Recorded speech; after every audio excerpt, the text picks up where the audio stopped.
বিসমিল্লাহির রহমানির রহিম। আসসালামু আলাইকুম। তস্করাজ কিচেন থেকে আপনাদের জন্য আরেকটা রেসিপি নিয়ে এসেছি।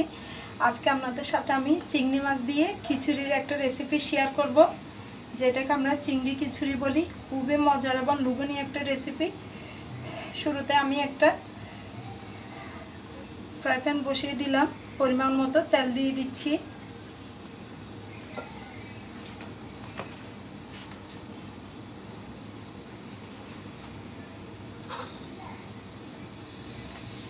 এখানে আমি একটা বড় সাইজের পেঁয়াজ কুচি নিয়েছি, 3 কোষ রসুন কুচি নিয়েছি, আর 1 ইঞ্চি পরিমাণ আদা কুচি নিয়েছি। আর এগুলোকে আমি রসুন আর আদাকে একটু গ্রেট করে নিলাম। আপনারা চাইলে বাটাও দিতে পারেন, আমার বাটা নেই, সেই জন্য আমি গ্রেট করে দিয়েছি। যেহেতু আমার চালের পরিমাণটা কম, সেজন্য আমি পরিমাণটা কমিয়ে দিচ্ছি। আপনারা যদি চাল বেশি দেন তাহলে সব কিছু মশলার উপকরণটা একটু বাড়িয়ে দিবেন। দিয়ে দিচ্ছি আবার পেঁয়াজ।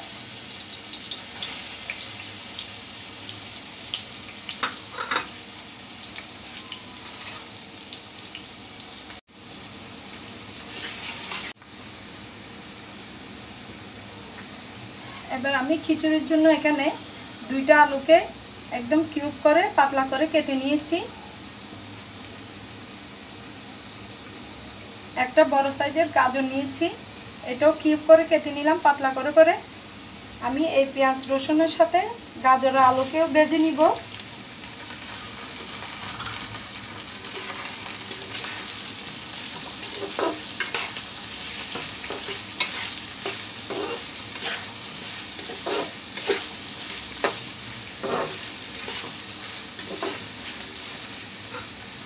চার 5টা কাঁচামরিচ দিয়ে দিচ্ছি গোটা।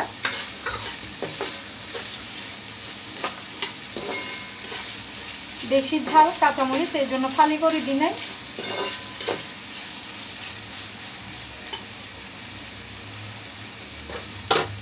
একটু ঢেকে দিচ্ছি ভাজার জন্য।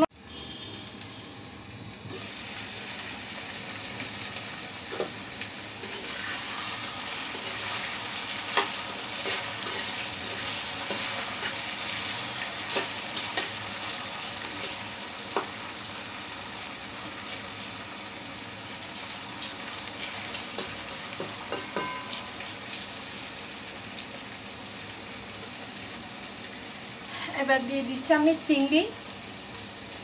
এখানে আমি 250 গ্রাম চিংড়ি নিয়েছি।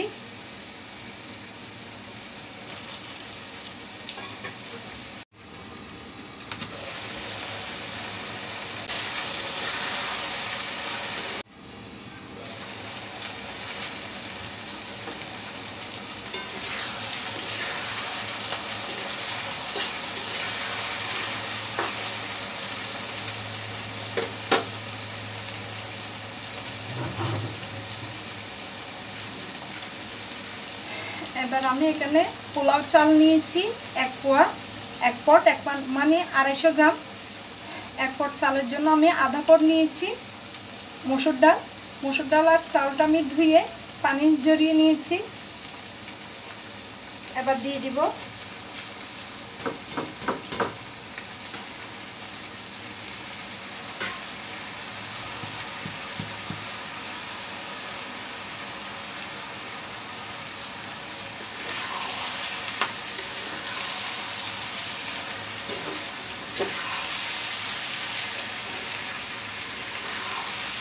চাল আর ডালের পরিমাণটা হচ্ছে সবসময় 1 পট চালের জন্য আধা পট মসুর ডাল দিবেন, তাহলে খিচুড়ির পরিমাণটা একদম বরাবর পারফেক্ট হবে, খেতেও মজা হবে।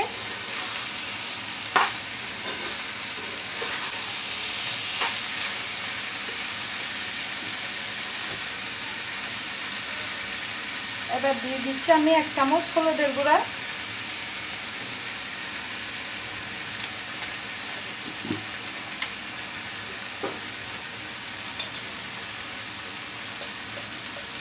হাফ চামচ হচ্ছে কম দিচ্ছি আমার ভাজা মশলার গুঁড়া। সব কিছু আছে এই গুঁড়াটাতে, সেজন্য আমি বেশি দিলাম না।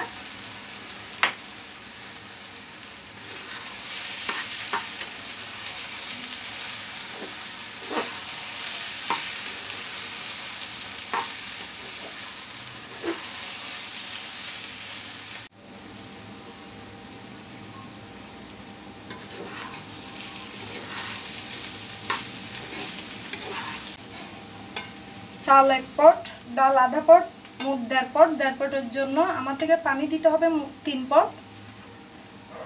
চাল আর ডালের ডবল পরিমাণ পানি দিলে একদম বরাবর পারফেক্ট হবে পানির পরিমাণটা।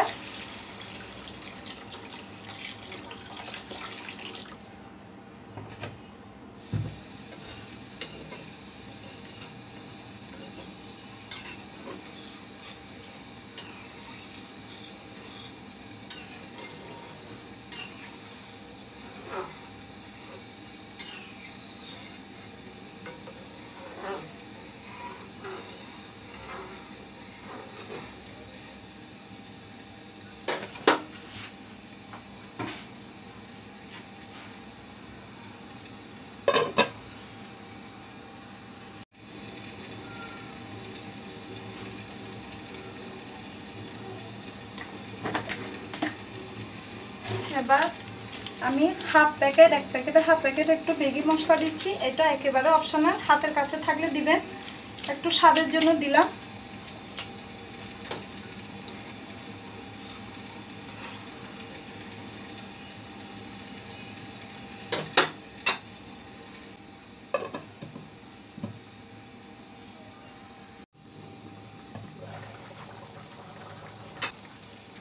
খিচুড়ির কালারটা একটু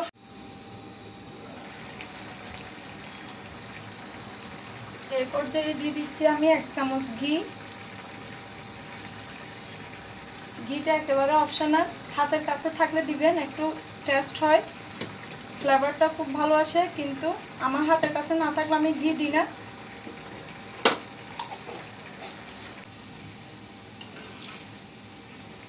ভালো করে নাড়াচাড়া করে দিলাম, মশলাটা যেন চারপাশে মিশে যায়।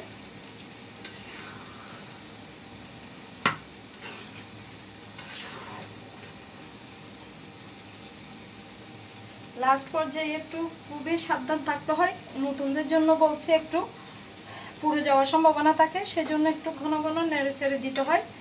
অতিরিক্ত পানি যদি থেকে যায় তখন ভাতটা একদম নরম হয়ে যাবে, আর যদি চেক করা না হয় তাহলে পানি শুকিয়ে গিয়ে চাল থেকে যাবে,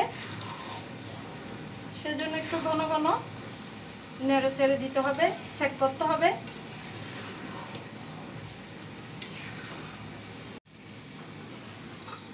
এই পর্যায়ে আমি অল্প ধনিয়া পাতা দিয়ে দিচ্ছি, হাতের কাছে থাকলে দিবেন।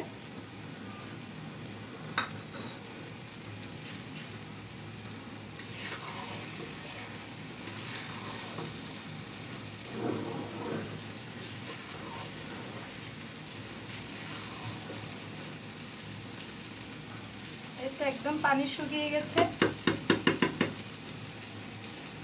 এবার চুলার আঁচটাকে লাগবে।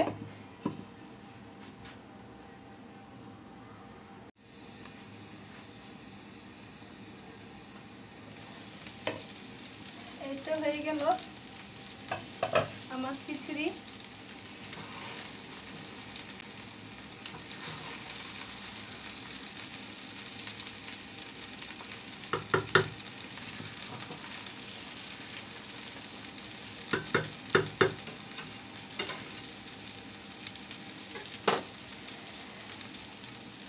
এবার নামিয়ে নিব।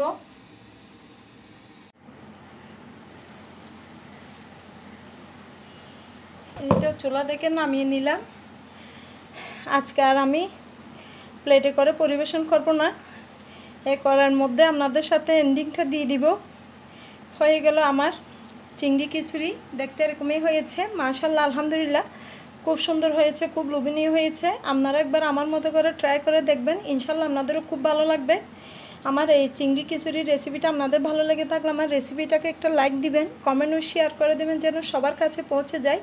আপনাদের সবার সহযোগিতা কামনা করছি। ভুল ত্রুটি হয়ে থাকলে ক্ষমা সুন্দর দৃষ্টিতে দেখবেন। আজ এই পর্যন্তই। আল্লাহ হাফেজ, আসসালামু আলাইকুম।